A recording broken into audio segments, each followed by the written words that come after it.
Okay, so we're recording. We're doing the 6.1 notes. 6.1 is defined as estimating with finite sums, area under the curve for non-negative functions. So before I get too deep into what all that means, let's think of a tangible question. Lauren is traveling, and this is a different, not Lauren this class, but maybe Lauren from a different class. Lauren starts traveling at a constant of 65 miles per hour at 8 a.m. What distance would she travel between 9 a.m. and 11 a.m.? Okay. So she's on the road for 2 hours, and her speed is 65 miles per hour, and it's constant. Say she's on Highway 5, for example, going to Los Angeles or San Diego. There's a stretch where you probably will just drive straight without stopping, and there's absolutely nothing to see. It's pretty boring. So that's where you need to have a good playlist. Or I remember one year where I was driving back, there was a really good 49ers game on, so that was kind of fun to do. And of course, be careful, right, when you're driving. But yeah, anyway, 65 miles per hour times 2 hours. So you travel 130 miles, right? That's the distance you travel. That's easy, right? Now let's think about it graphically, though. If you graph your velocity, and it's constant, right? So the graph of your velocity is going to be y equals 65. Sorry, the equation of velocity is y equals 65. And the graph's a horizontal line. We know this. And you're looking at the interval from 9 to 11. So your interval is from 9 to 11. So if you look at it, if you drew vertical lines that go from the x-axis to the horizontal line, y equals 65, and shaded in this area here, we can see the area of the shaded rectangle is simply 65 times the difference, 11 minus 9. So remember, area of a rectangle we know is length times width, or you can say base times height, if that helps. Actually, base times height is probably a better way of thinking about it. So that's your base, that's your height. Your height is 65, your base is 2. So we see that we can think about it geometrically and graphically to get the same answer. And that's the approach we're going to take in this unit. We're going to be looking at a lot of graphs, and we're going to want to investigate the area. And there's going to be a calculus technique that's going to help us do that. And why do we care about finding the area? That's not going to make much sense until we get to week 4. So just bear with me.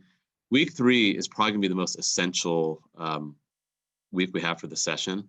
So I strongly encourage you to not be too distracted. Don't get sick. Yeah, because week 3 is kind of the quintessential week for this class. And the good thing is there's no football to distract me, your teacher, because there will be a dead week before the Super Bowl. Anyway, now, let's say we look something a little more realistic. Let's say Veronica, a different person. The different person, her velocity looks like this, right? And that makes a little more sense because the velocity is going to change, right? Like maybe, I mean, yes, you can drive 65 straight if you put cruise control and you just kind of stay 65. But what if there's an accident? What if you, the weather gets bad? Or what if you want to stop, get gas, or use the bathroom, or get some food? What if you want to speed up because you want to get to your destination more quickly? Anyway, there could be different, or maybe you are speeding and you see the cops, you have to slow down. So this is a little more realistic. So the shaded area is still going to get us the distance. The shaded area it's a little tricky, but it's still going to get us the total distance.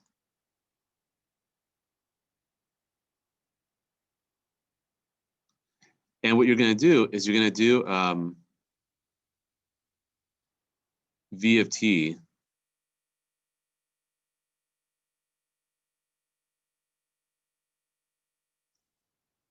times delta. It's kind of a weird formula, but that's kind of what we're going to be working with. And I'm going to show you how we could do a rough estimate of this in the next example. But the shaded area is still going to be the total distance, and essentially you're multiplying your velocity by time, right? You're still doing that. And as long as your velocity is greater than or equal to 0, it's not too bad. If it's not, if your velocity is going to be negative, which it can be if you go in the opposite direction, it does become more complex, but we'll explore that complexity, I think, tomorrow, and definitely on Thursday for sure. So how about I do something like this here? See, this was easy. That was just a rectangle, right? That's a weird shape, right? That's a very odd shape. So find the area in the curve turns out to be an important tool in calculus. That's something we would like to do. And again, you'll see some applications in week 4. And week 3 kind of gets more into the theory. So in this section, we'll start by finding a rough estimate of the area by approximating it by a series of rectangles. So what you're going to do, let me clear and scroll down. What we're going to do is we're going to draw a bunch of rectangles, kind of like this in a way. And we're going to find the sum of those rectangles. Now, it's not going to be accurate. That's why I say it's a rough estimate, because you are going to have maybe an under or over estimate. And also it depends on how you draw the rectangles. And we're going to talk about that too. So let's look at example 1. Let's say your velocity function is t squared plus 2. You can see I graphed it 3 times. They're all the same equation. So this graph shows up in each of these 3. And we'll assume that t, of course, t can't be negative because you can't have negative time. But we like to know where is the particle at t equals 3? Now, you have to be careful here. You're not going to simply just do t squared plus 2 times 3. Because it's not a constant velocity. You want to know how much you've traveled in those 3 seconds. So what you really want is this.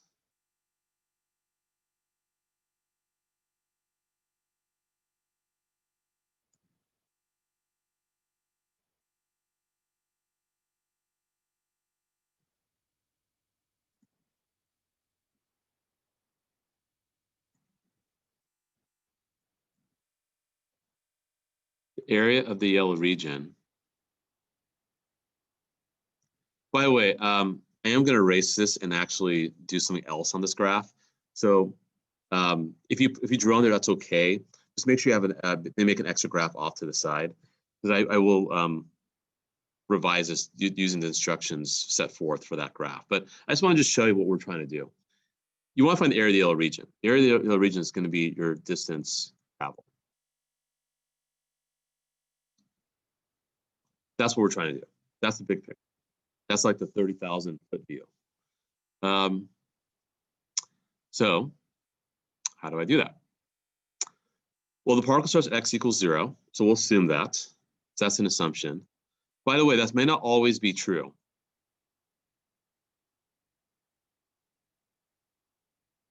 Sometimes we may start elsewhere. Sometimes I might say, hey, you're starting at position x equals 2 or x equals -5 or something like that.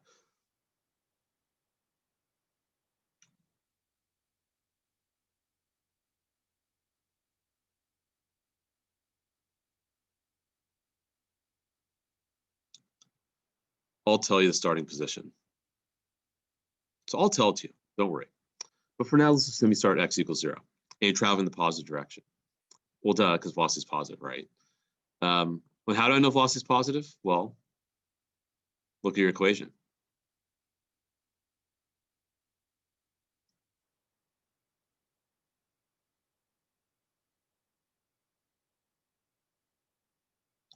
T squared plus 2 is never negative, right? You're squaring, you're adding 2. Never negative, right?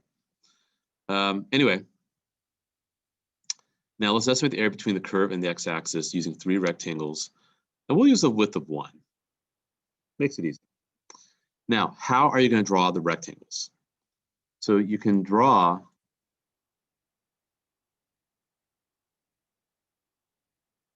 the rectangles in 3 ways. Actually, you could draw it multiple ways. We'll do 3 ways. You could do it so the left side is touching the curve. You could do it like this.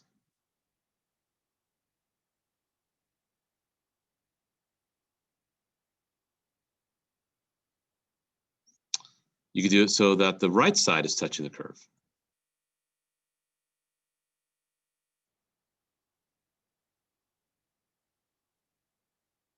So you have the top right corner is touching the curve. And remember, we're going up to t equals 3.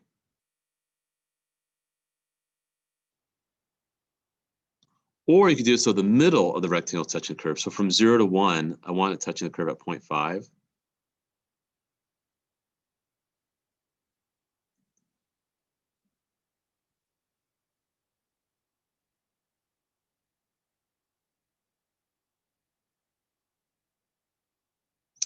So just so you know, what I'm looking at is 1, 2, and 3. No, oops, sorry, I meant to do this.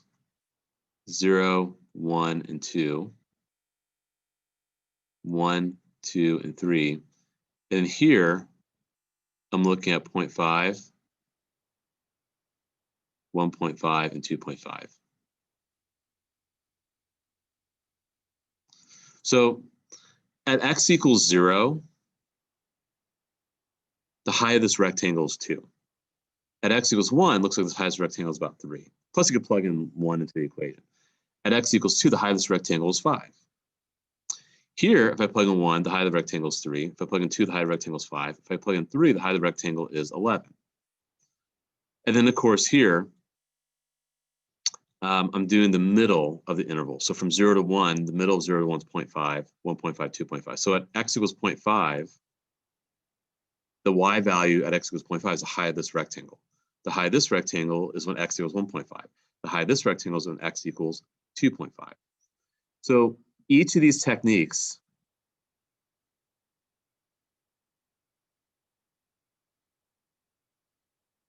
provide different heights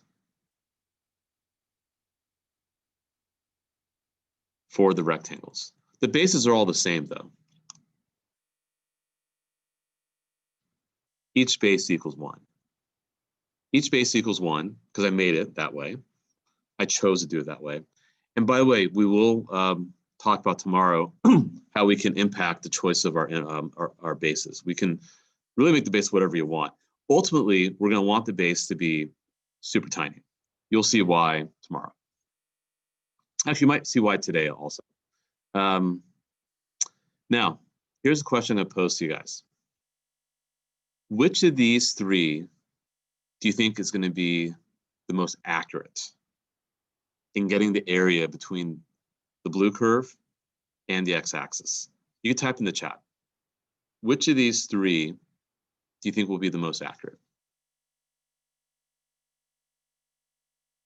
Yep, Pierce in the middle. I'd agree. Yeah, sorry, the middle approach. I meant the one on the far right. Actually, I should have probably put the middle in the middle, on the right and the right. Well, a little confusing, but yes, the one where you're looking at where you're drawing the middle of the rectangle. You want the top part of the rectangle. You want the middle of it touching the curve. That's going to probably be a little more accurate. That's not always going to be true, just so you know. But for this case, it seems to be true. Now, which one do you think is going to under approximate our area?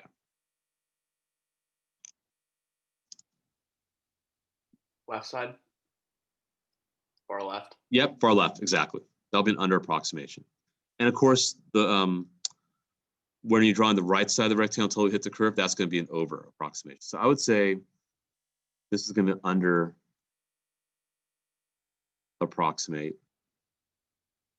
That's probably going to over approximate. And that's probably going to be pretty close. Now, the thing that we will have that discussion tomorrow is what if I drew more rectangles? What if I made my rectangles even skinnier?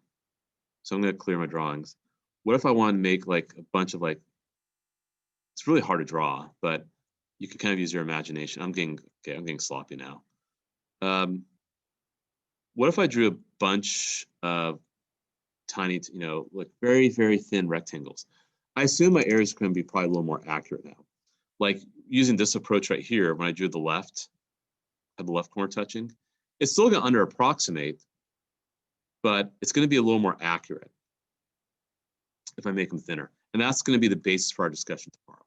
But for now, let's just talk about this technique. And the technique is called LRAM, RRAM, or MRAM. It sounds like a computer term, like, the RAM in your device.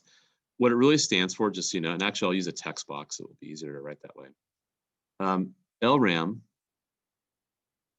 let's see if I can position this appropriately as I type this.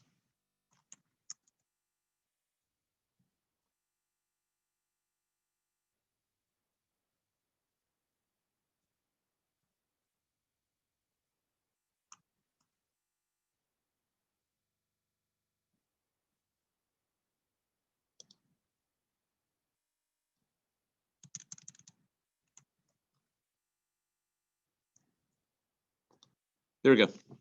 Hopefully you can see the text box. LRAM stands for left rectangular approximation method. So what you do is you're drawing rectangles, duh. If we could deliberately have the top left corner touch the curve, fine. And it's an approximation. It's not accurate, but it's just to give you an idea of how we would find the area between the curve and the x-axis. And again, why we're interested in doing that? Well, yes, you can use it to find the distance you travel if you're given a velocity function. You're erasing that application. There are other applications that we'll discuss in week 4 of this course. And then after post session, there are other applications as well. RRAM, just the R stands for right, and M stands for midpoint. And again, the RAM part is rectangular approximation method. Now, will the area by LRAM always be smaller than RRAM? So we saw in the previous page that the LRAM was under approximating, the RRAM was over approximating. Will that always be true then? Will LRAM always be smaller? Not necessarily.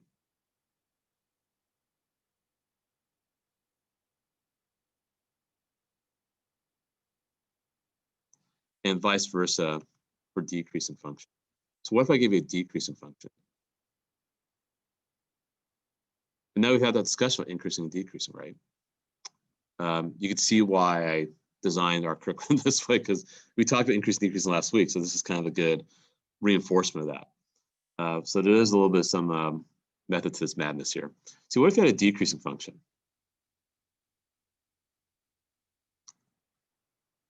Say it calls like A.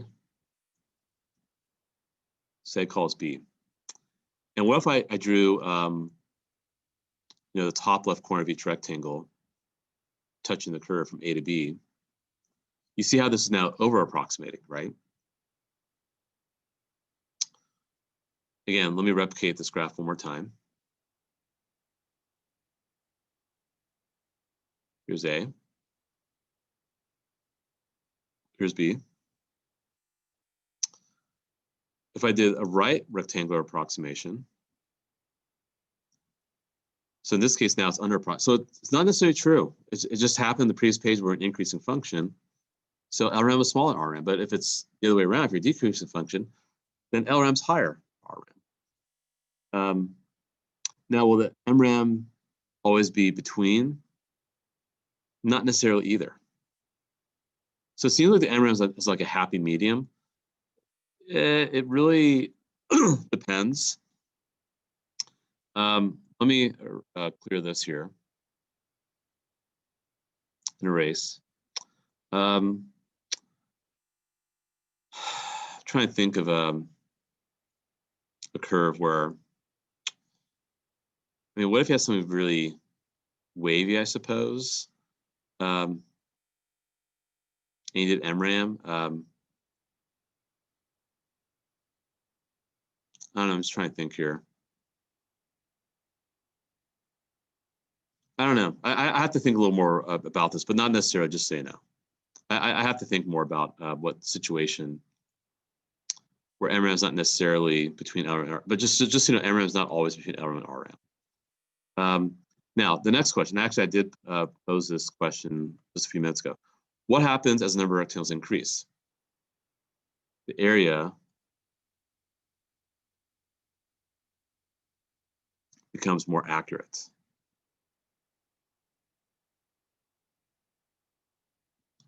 What I mean by that is we get closer to the true area. And what area are we talking about again? The area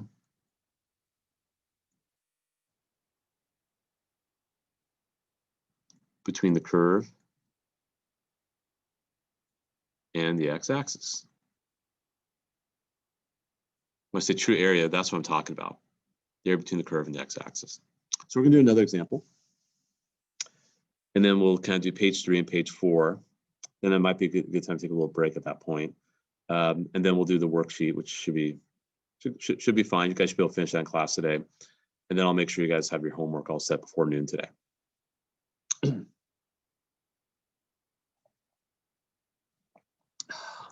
Okay.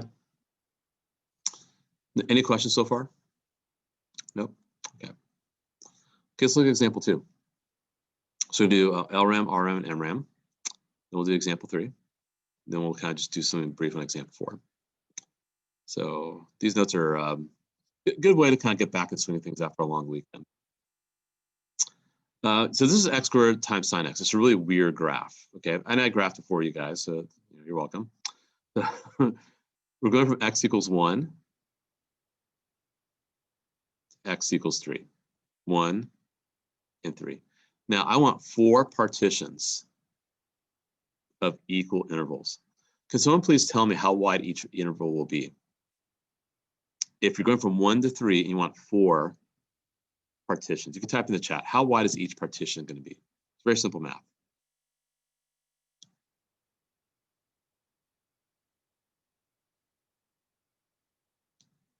Remember, we're going from 1 to 3. What's the difference? What's this difference between 1 and 3? It's 2. How many partitions are you doing? 4. So the answer should be 1/2. So it should be 0.5.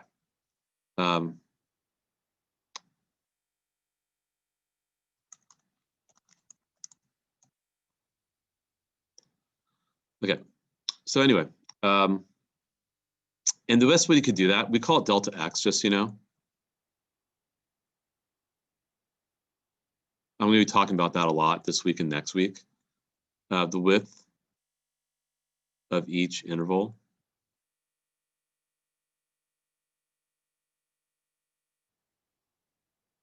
I can't write today. Width of each interval is delta x. And simply b minus a over n, where a is the x coordinate of the left endpoint. B is the x coordinate of the right endpoint.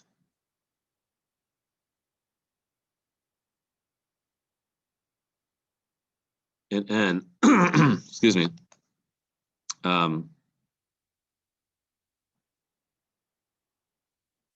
is a number of intervals. So in this case, you just do 3 minus 1 over 4. I mean, intuitively, hopefully you can see that too. So it's 2/4 or 1/2. So what this means is that I got to make these partitions here.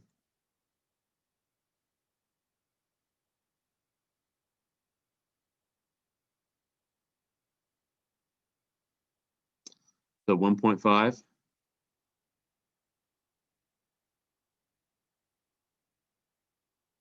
2, and 2.5. Now we're doing an LRAM. So width of each rectangle is 0.5, just so you know. Now remember, we are doing an LRAM. So you're going to start x equals 1.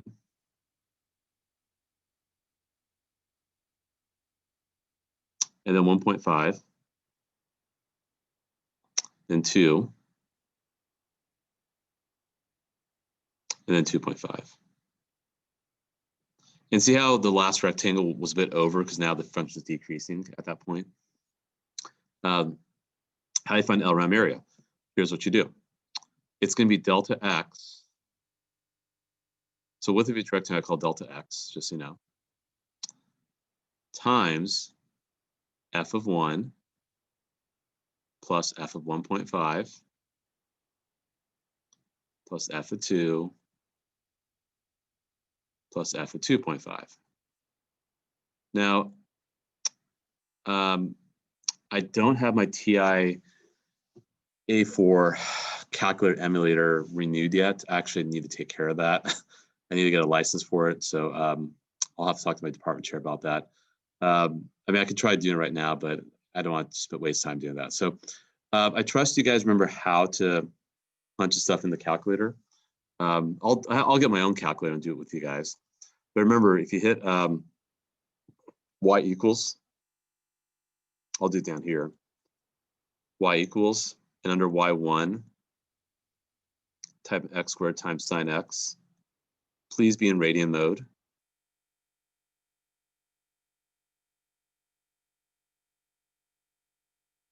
And then you quit home screen.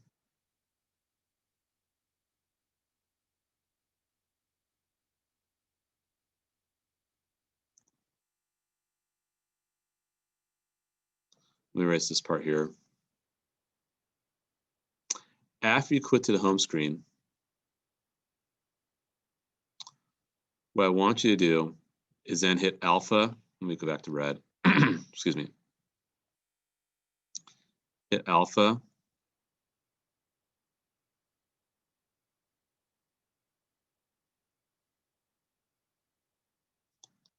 Trace and call it Y1. And then you do Y1, comma 1. And then Y1, comma 1.5. Y1, 2. Y1, not comma, sorry. Y1, 1, Y1, 1.5, Y1, 2, Y1, 2.5. And then you just work it out. So I'm going to do it right now. I'm going to grab my calculator. Once you guys do it, let's see if we get the same thing. So delta x is 0.5. And you got to compute each of these y values. So because remember, at x equals 1, that's going to hide the first rectangle. At x equals 1.5, that's going to hide the second rectangle. At x equals 2, the y coordinate there is going to be the height of the third rectangle. At y equals 2.5, the y coordinate is going to be the height of the fourth rectangle. So what you're trying to do is we're trying to identify each of these y coordinates.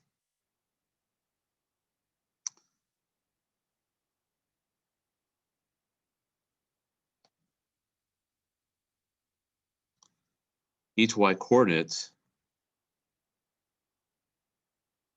represents the height of each rectangle. And how do you get those y coordinates? You plug in the x coordinates into the original function. So let me get my calculator. I'll be right back.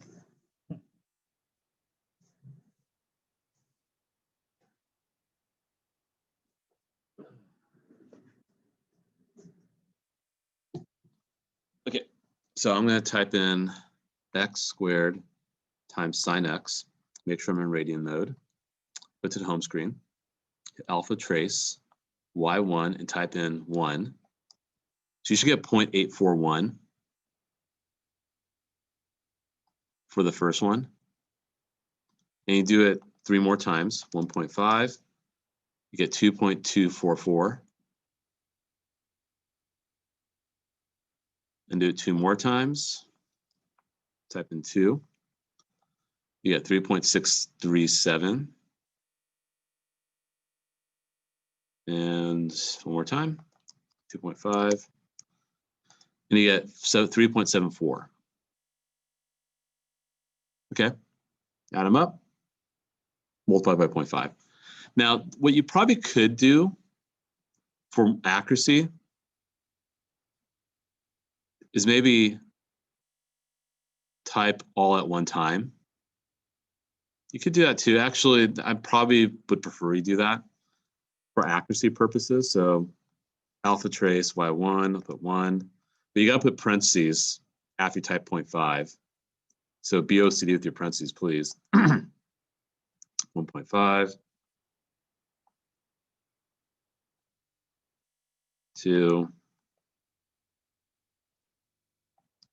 2.5. You should get 5.232 as a final answer.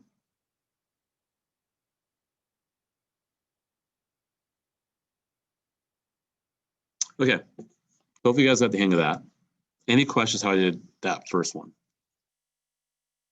So 5.232 is the answer for LRAM area. Okay, now you're gonna do RRAM area. Let me draw the drawing and set it up for you, and then I'll have you guys compute it, and then have you guys share in the chat. So again, you're gonna do 0.5. But in this case, let me draw my intervals. So we're doing right rectangular approximation.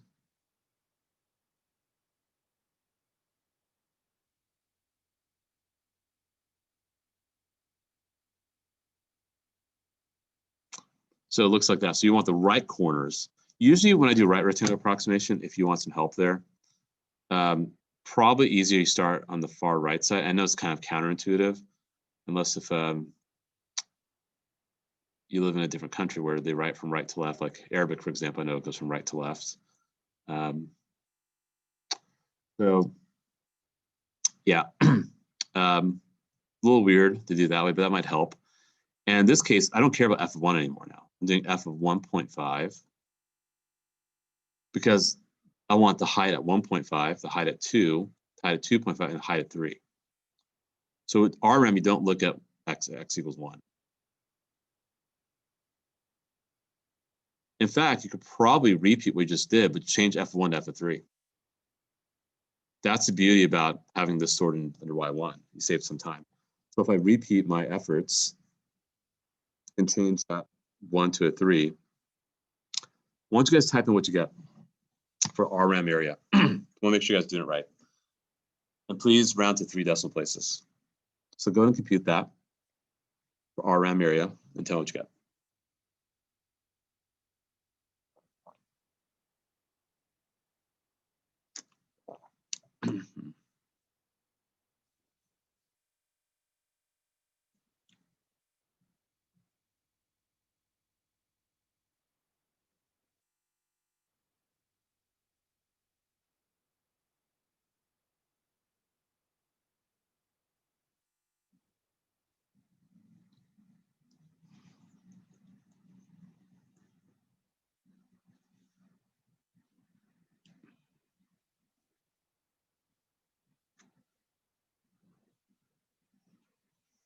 Okay. Good. I see 5.446. Just so you know, the College Board is going to be very particular with how you give the answer. They do want you around the 3 decimal places. And if you did have 5.446, because when my calculator said this, 5.4460422, so you actually have to do all in one shot. So actually, that was kind of bad that I approximated them earlier on for each y coordinate individually. I probably shouldn't have done that. I probably should have done all in one shot. But I'm actually kind of glad you saw that because the calculator says it's 5.4460422. If you said 5.445, you actually would lose a point. I know, it's harsh, but you would. The College Board is trying to get at, what they're trying to get at is precision. In real life, you have to be very precise. If you're an engineer building a bridge, you always kind of hear the joke, like, if an engineer's off by an inch or two and the bridge collapses or the building collapses. I mean, some of you guys might have heard about the Salesforce building. I think is like tilting, right? Because it was an engineering mistake. And of course, in Northern California, we tend to have issues with like earth movement and potential earthquakes, and just, weird soil stuff. Yeah, RRAM, all you're doing is you're taking the, let me backtrack.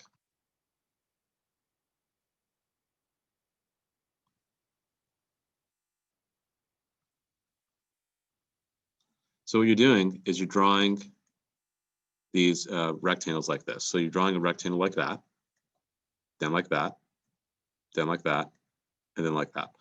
So you're drawing 4 rectangles because remember, we're going from 1 to 3, 4 intervals, just like I had in the previous graph. And you want the far right endpoint to be touching the curve. But x equals 3, just draw a line straight up to the curve and draw a rectangle. So again, if I backtrack one more time, that's the first rectangle you draw. Then that's the next one. Oh, then that's the next one, the next one, and the next one. And you want the y coordinates at each of those rectangles. So you can see that for the rectangle on the far left, the right corner is at x equals 1.5. So you want that y value. So you have that. Then you have the next y value. Then the next one. And then the next one. And you just work it out. You should get 5.446. So that's how it works. Okay, MRAM. Now in this case, what you do, it's gonna be a little weird. So here's 1 and 3. Here's 2. And then here's 1.5 and 2.5. This is gonna be a little strange. Well, not strange, it's just a little hard to see, but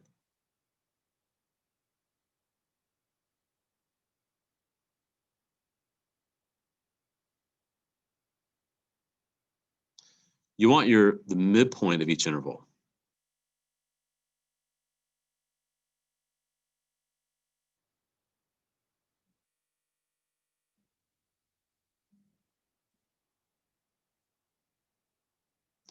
You want the midpoint of each interval to be touching the curve. So in this case, you still do 0.5. But now you're going to do f of 1.25, because that's halfway between 1 and 1.5. F of 1.75, that's halfway between 1.5 and 2. F of 2.25, halfway between 2 and 2.5. And f of 2.75 is halfway between 2.5 and 3. And work it out. So let's do this one more time.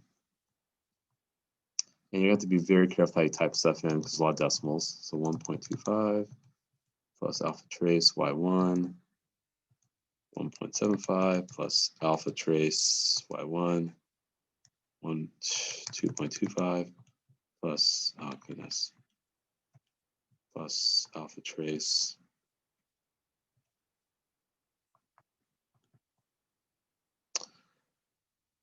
So in this case, we get 5.661, I think.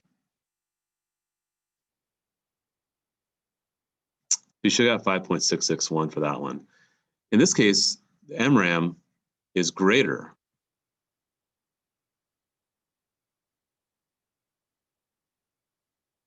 than both LRAM and RRAM. And that's why I was saying that it may not necessarily always be between the two. And that's the situation. I think this one it's kind of weird because there's some parts increasing, some parts are decreasing, and also the concavity looks like it changes too. So yeah, you can't always assume MRAM is going to be between LRAM and RRAM. Again, it's a very straightforward calculation. You'll have a chance to practice it in your textbook problems. Okay. Any questions before I move on to example 3? Nope. Okay. The next one is more AP style. This is how they actually will assess this as a free response question. Or they might even do as a multiple choice, perhaps. So let's see here. Let me clear my drawings.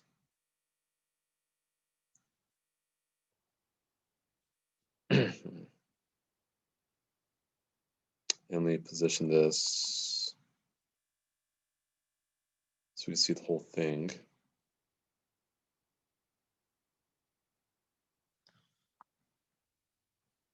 Oh, goodness. What did I just do?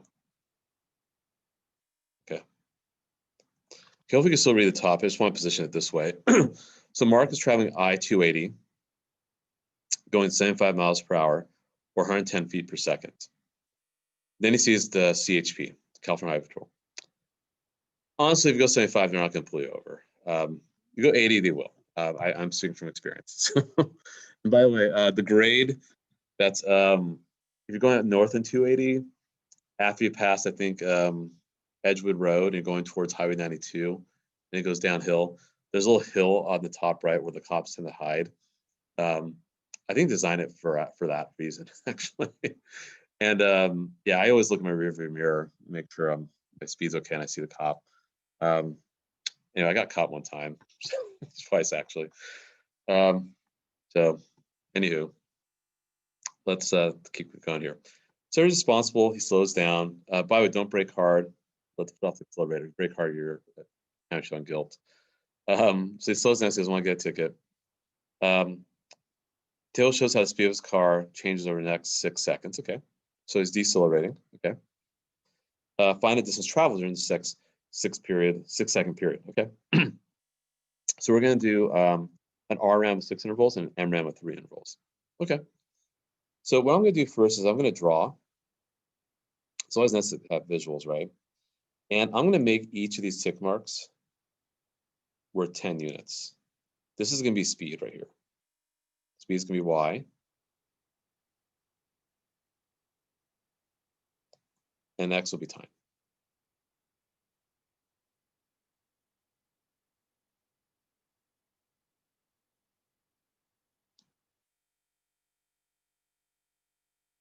And we're going to do this for both RRAM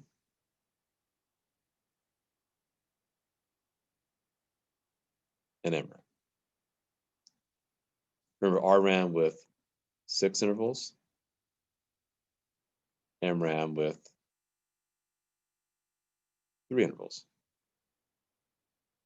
Okay. All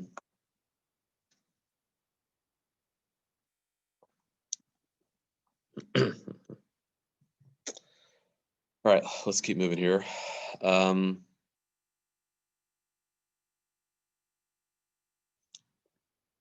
gonna make each of these worth 10, right?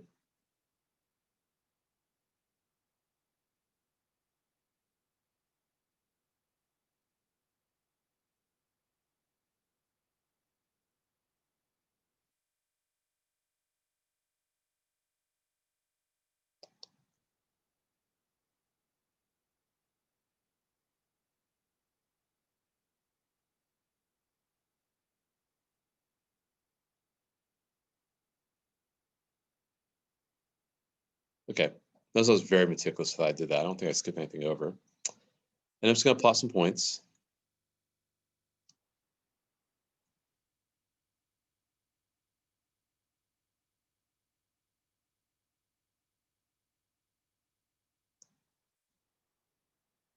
Oh, well, I should have labeled the x-coordinate too.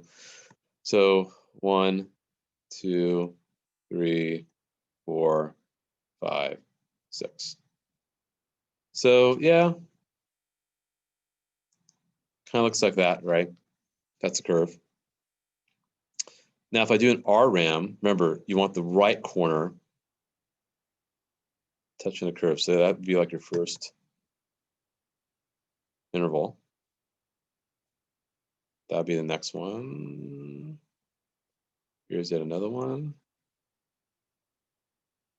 So I kind of prefer to draw from right to left when I do RRAM.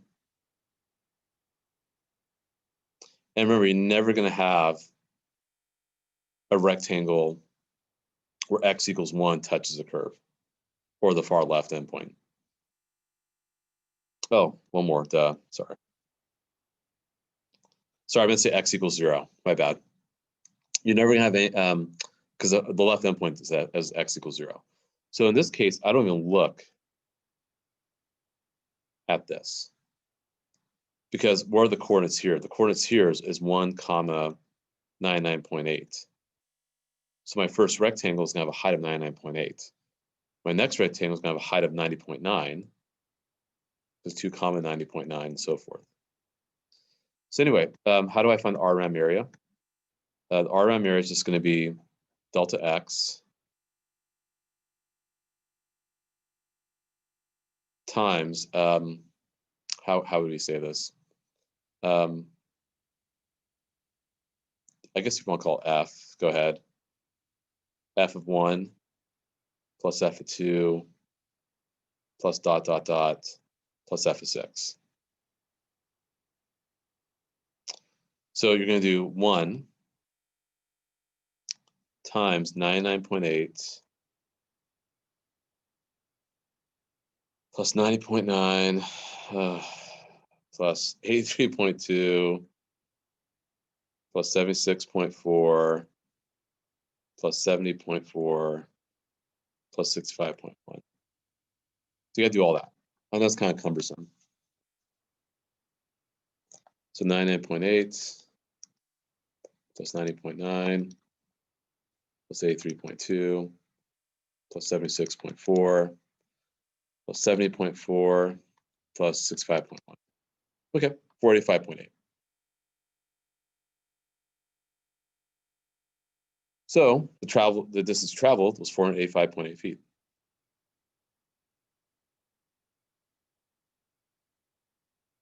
Okay, that's what you do.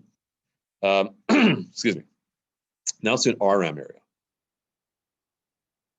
Question in the chat?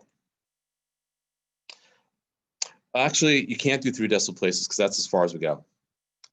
If you did 485.800, I guess that's fine. But because there's nothing else after 485.8, we've been okay.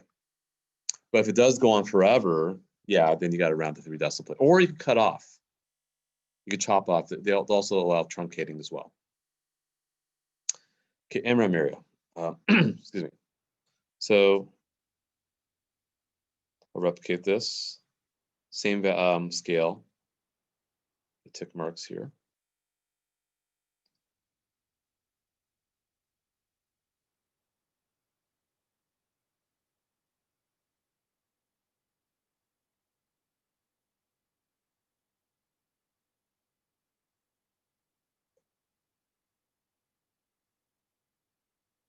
Okay.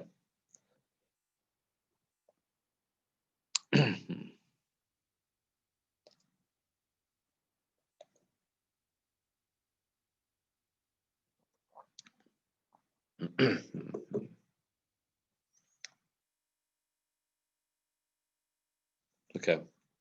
We'll do another plot. I know it's kind of boring, not the most exciting.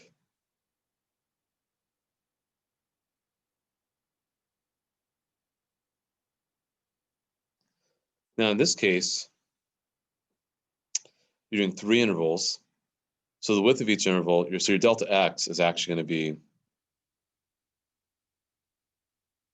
2 here.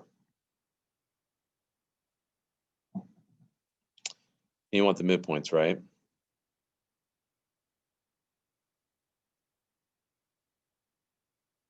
That's what you want. Excuse me. So, so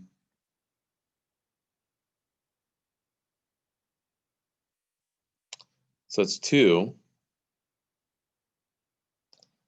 times f of 1 plus f of 3 plus f of 5. Because what's happening is that you're actually looking at, x equals 1 there, or x equals 3 here, or x equals 5 here.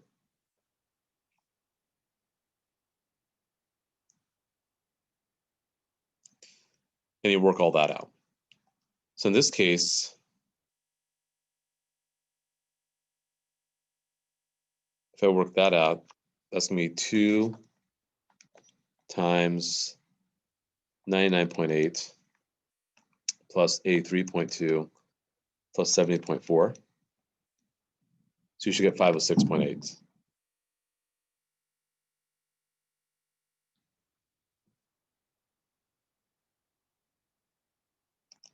So 506.8 feet is your area there. So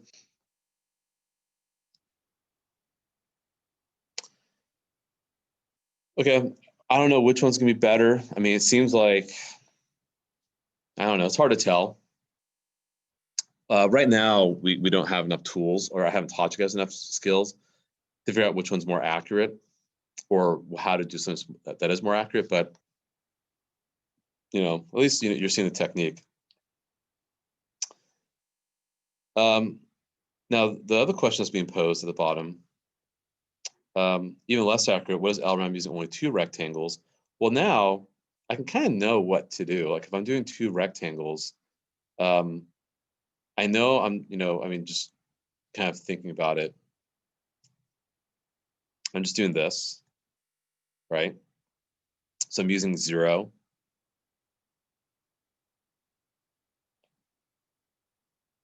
And 3. My width is 3 also. So if I do that LRAM, my delta x is going to be 3 if I have just 2 rectangles. So it's 3. I'm doing LRAM, so I'm doing the left corner here and the left corner at 3. So that's 110 plus 83.2. Obviously, it's not going to be accurate. In fact, it looks like it's going to be over approximating. So I got 579.6. So totally over approximating, Yeah. Anyway. Now here's the question at the end of this page. Did we really have to do a graph? Was that really necessary? It's not. So the answer is no, you don't really need a graph. It's nice, but if you know you're doing an RRAM, then I know I'm just going to ignore this and focus on these here. If I'm doing an LRAM, then I know I'm just going to ignore this and do these here, assuming I did 6 intervals.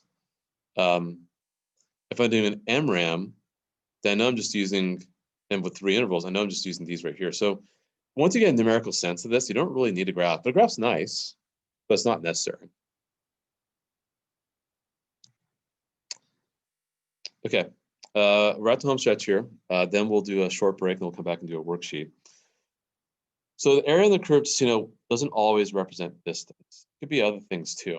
Like in this case, say we're plotting acceleration. Acceleration is constant, like free fall, right? When you're falling, falling down to the earth. 9.8 meters per second squared.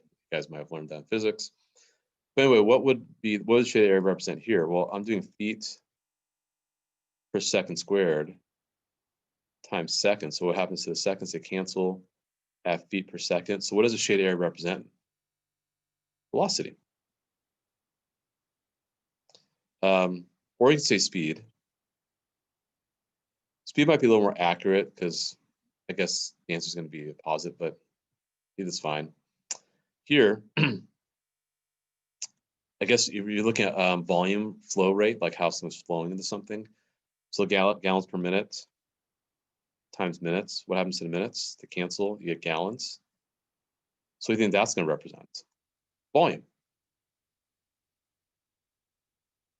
These are things we're going to talk a lot about in week 4 when we do the applications of the stuff here. And we call it's called integral as a net change. And just we're laying the foundation down for something that's called integration or integral calculus, which is what we're going to be spending a lot of time on this week, next week, and the week after. So, okay, so it's 10:22 right now. I think it's a good time to take a little break. Let's come back at 10:32, so exactly 10 minutes from now. We'll do the worksheet. Worksheet should be pretty quick. Then we'll regroup at the end, and then we're done with class. So, cool. So why don't you guys take a little break? I'm going to drop my video and mic. We'll come back in 10 minutes.